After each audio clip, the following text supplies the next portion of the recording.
Well, I think if you look at his campaign, you have to say his greatest strength is his fundraising. This is someone who is going to be extremely well funded. He is someone that liberals across the country identify with. Millionaires from California, New York have obviously really embraced him. I mean, there's no question about it. Hollywood, Manhattan, this is their guy. They think they should be able to tell Minnesotans who their next who their senator should be, and I think that a lot of people are gonna that kind of rubs people the wrong way. I mean, we need a senator who's going to represent Mankato, not Manhattan, and so I think that cuts both ways for Franken. So you're saying his fundraising is a strength and both a weakness because he's raised so much money from out of state. Sure, I mean he's raising what is he raising, over $5 million now, and in the Star Tribune poll he had a 22% favorable or something. So I think the people in in Manhattan and LA, Hollywood may really be going for him, but here on the ground in the actual state of Minnesota, where voters live, he's going to have a tougher go of it, and that's already evident. What are your other kind of general comments about the status of his campaign? I think he's going to have a hard time convincing people he is someone who is, has the temperament, the judgment, and the maturity to be in the U.S. Senate. I know he's made a big show about going out and going to small towns in Minnesota and trying to present himself in a certain way, but then you have a Larry David type video come out and it's back to square one for the guy.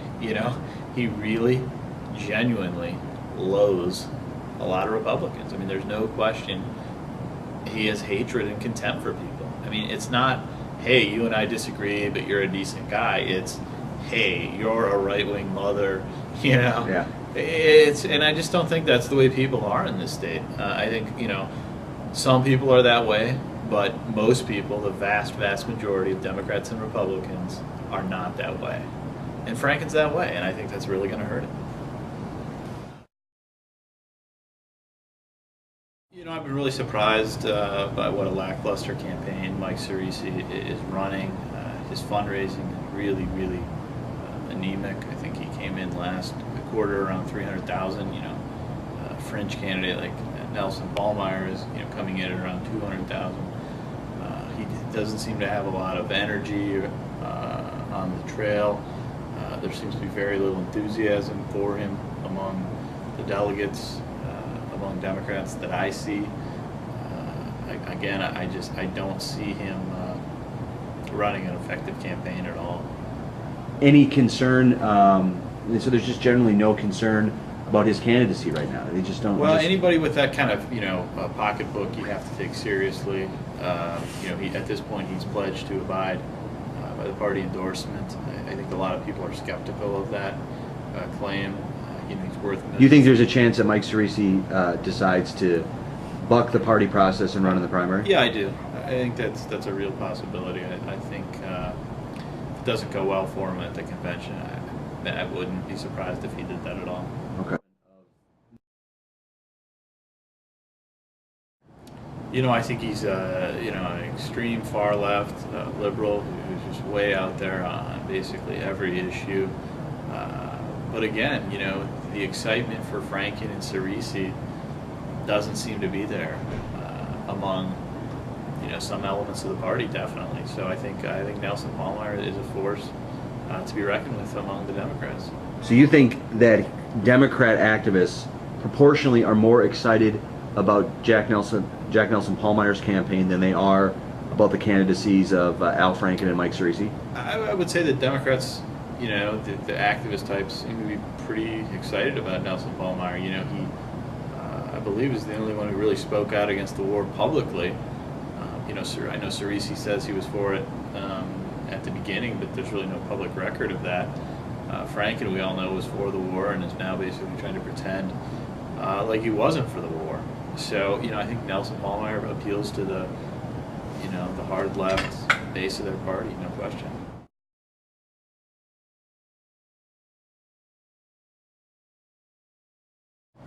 I think there are definitely people, that progressive wing that really like him and identify with him, sure.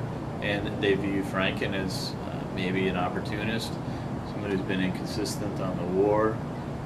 I know he runs around now saying, I never really spoke out in favor of this, I was torn on it, but the public record's very clear. He said he would have voted for the war. He said that repeatedly. When it was fashionable to be for the war, he was for the war. When it became unfashionable, he was opposed to it.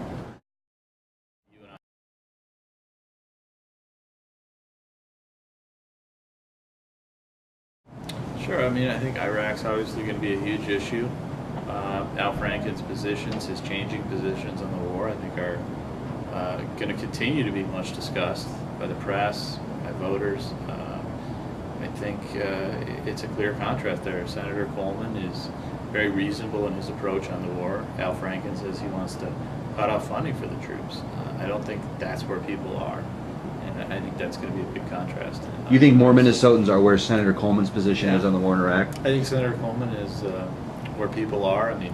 People obviously, everyone had concerns about the war, but I don't think most people are ready to just cut off troops in the field like Al Franken said he was.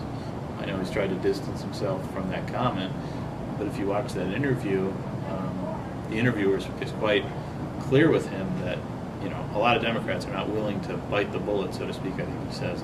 And Franken says, well, I think they will be. So, he's trying to run away from his record, but it's pretty clear for anyone who watches that stage.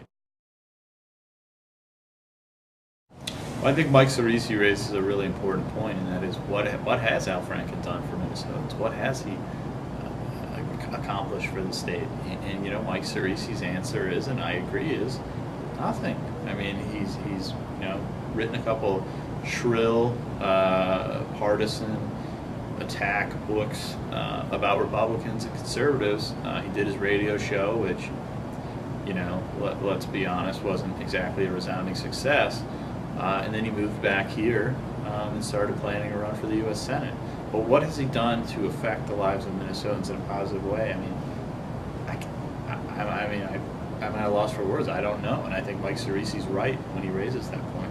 So you don't think traveling the state, raising money for candidates, for DFL candidates, having a series of nasty partisan attack books, and then having this kind of radio show where you repeat kind of those nasty partisan attacks is a good record to run on if you're going to go to work in the United States Senate? Yeah, I don't know what he's doing for our schools, for healthcare, for veterans. I just don't see what he's doing that's having a positive effect. How he's working across party lines to do anything. He's feathering his own nest, making millions of dollars, playing to a very kind of rabid left-wing element. But what is he doing to actually help people in their everyday lives with student loans or things like that? I don't see that he's doing anything, or that he has done anything.